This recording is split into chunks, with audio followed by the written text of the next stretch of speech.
Selamat malam, perkenalkan kami dari kelompok E.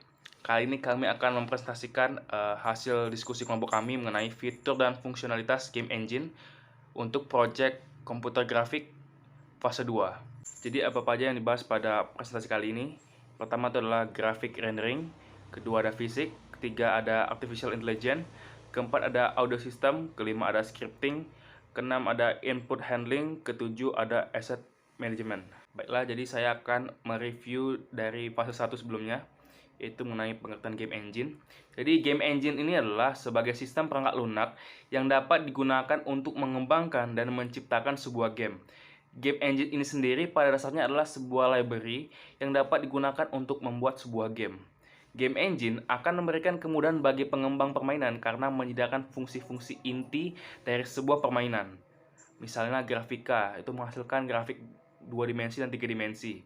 Kemudian fisika menghitung dan menyimulasikan hukum-hukum gerak dan hukum fisika lainnya. Audio dan juga kecerdasan buatan.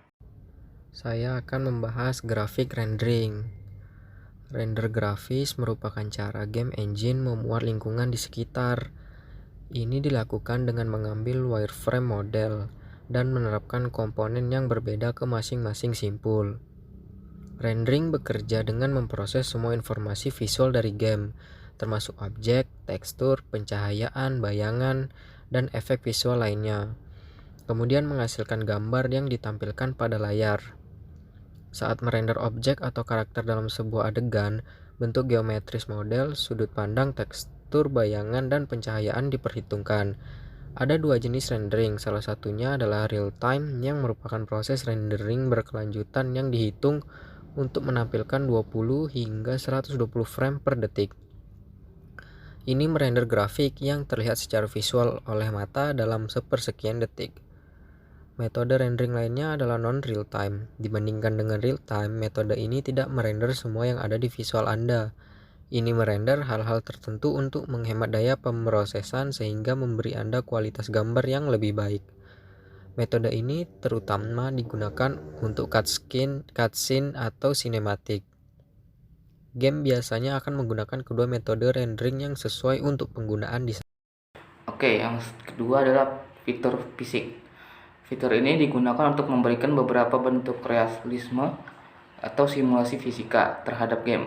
Fitur ini memberikan kontrol terhadap bagaimana objek dalam game bergerak dan bereaksi satu sama lain. Banyak game modern menggunakan beberapa bentuk fisika untuk bereaksi terhadap aksi dunia nyata antar dunia dan pemain. Fitur ini dapat meniru gravitasi, gesekan, kecepatan, pantulan, massa, dan properti lainnya.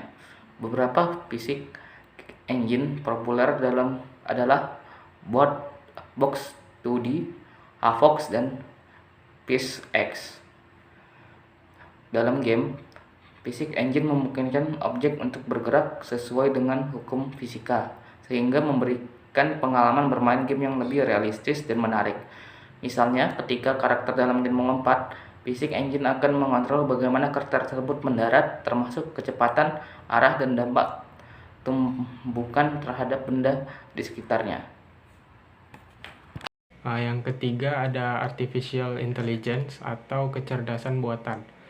Jadi kecerdasan buatan ini adalah fitur game engine yang memungkinkan pengembang membuat karakter yang tidak dapat dimainkan atau ditiru manusia di kehidupan nyata dalam sebuah game. Fitur ini memberikan kontrol terhadap perilaku karakter dalam game, seperti kecerdasan buatan untuk karakter non-pemain dan kemampuan untuk membuat keputusan dalam situasi tertentu. Ini dapat dilakukan dengan menggunakan bahasa scripting dan komponen kecerdasan buatan dari game engine untuk mengimplementasikan pathfinding. Pathfinding adalah metode AI yang umum digunakan, yang berarti menetapkan rute terencana otomatis ke NPC di dalam game, dengan mempertimbangkan segala rintangan dan jenis medan tempat kita berada. Jenis penggunaan AI lainnya yang serupa adalah navigasi, yang merupakan rangkaian poligon terhubung. Mirip dengan pathfinding, dia akan mengikuti poligon yang terhubung ini hanya bergerak di dalam ruang, namun tidak terbatas pada satu rute. Yang keempat yaitu audio system. Fitur ini memungkinkan pengembang untuk mengintegrasikan efek suara dan musik ke dalam game. Sistem audio menyediakan kontrol yang kuat dan fleksibel atas berbagai jenis suara dan musik yang terdengar dalam game, seperti efek suara lingkungan, suara karakter, dan musik latar belakang. Sistem audio biasanya memiliki kemampuan untuk memainkan suara secara real time untuk memodifikasi suara secara dinamis berdasarkan peristiwa dalam situasi dalam game. Sebagai contoh, ketika karakter berjalan di atas tanah, sistem audio dapat memainkan efek suara langkah kaki yang sesuai, dan ketika karakter berada dalam ruangan tertutup, sistem audio dapat memodifikasi suara lingkungan untuk menciptakan efek yang lebih realistis. Selanjutnya ada scripting. Fitur scripting memungkinkan pengembang untuk menambahkan logika atau merubah logika dan perilaku ke dalam game melalui penulisan coding, seperti mengontrol karakter, menyusun level, dan memanipulasi objek di dalam game. Scripting dalam game engine umumnya dilakukan menggunakan bahasa pemrograman tingkat tinggi, seperti Lua, Python, C++, ataupun C#. Scripting ini dapat digunakan untuk mengatur berbagai aspek game seperti pergerakan karakter, interaksi antara karakter dan lingkungan, animasi, suara, efek visual, dan masih banyak lagi. Dalam beberapa kasus, scripting juga digunakan untuk membuat logika game yang lebih kompleks, seperti sistem kecerdasan buatan atau penyelesaian teka-teki. 6. Input handling. Input handling adalah kemampuan game engine untuk mengenali dan memproses masukan atau input dari berbagai perangkat keras seperti keyboard, mouse, joystick, gamepad, dan lain-lain. Input handling sangat penting dalam game karena kontrol yang baik dan responsif terhadap input pengguna merupakan faktor penting dalam pengalaman bermain game yang menyenangkan.